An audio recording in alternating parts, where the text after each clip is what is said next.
After that amazing experience, the sun began to set on the horizon, so Zhang took me back into the camp and said he had a spare room that I could sleep in.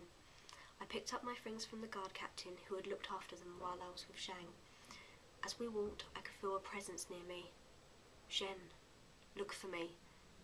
So I squeezed Zheng Hei's hand tighter. He flinched, but it was obvious he was not worried.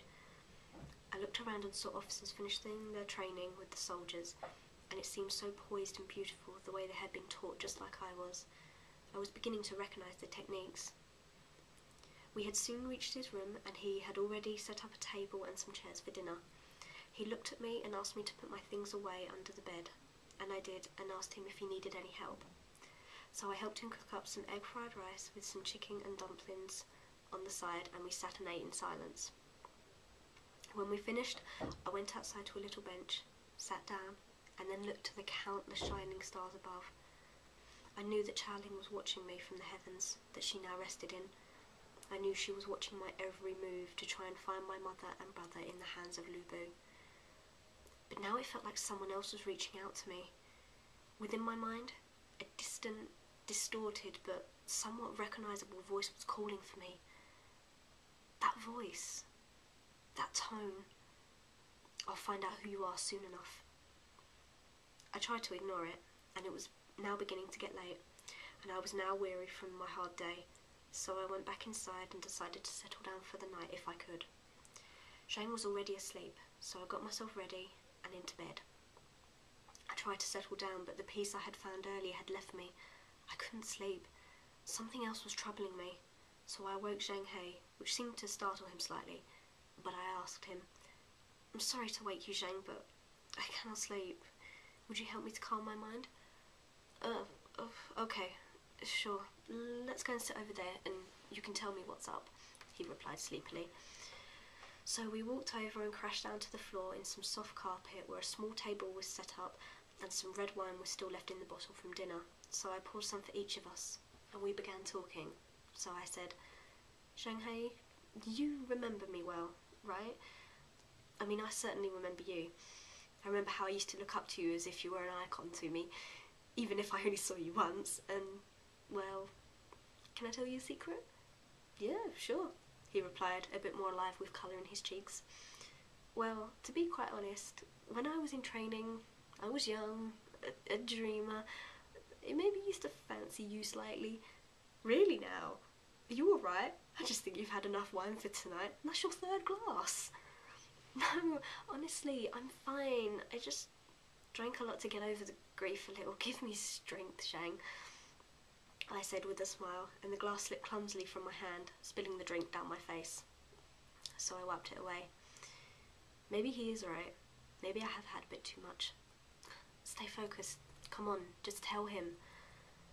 But seriously, that was years ago before I even started training, and it's faded now. My mind is beginning to think about my childhood sweetheart, who I hope remembers me.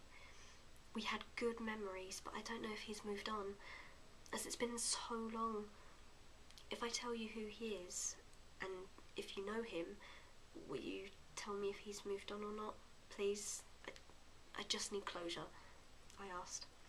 Yes, of course, anything. Well, his name was Sensei, eldest son of Sun Jian.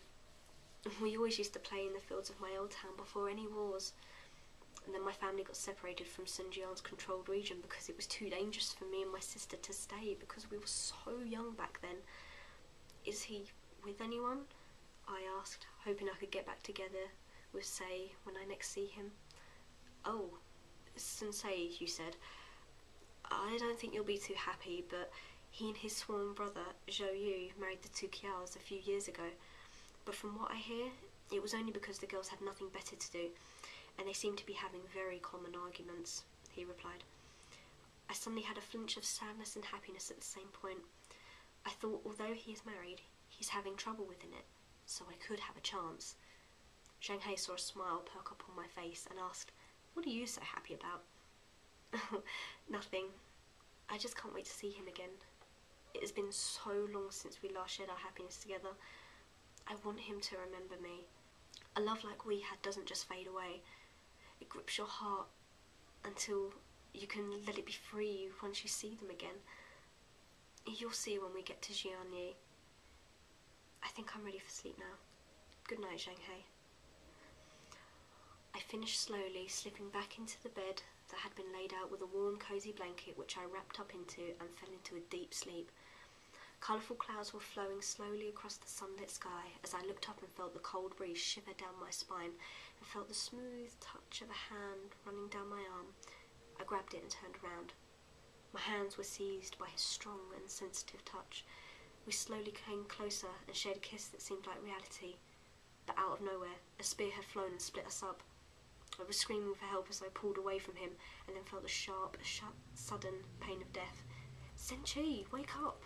You're sweating like mad and you were calling out in your sleep. Are you okay? Zhang Hei asked worryingly as I sat up straight from the dream I had just awoke from. It wasn't real. But why am I in so much pain?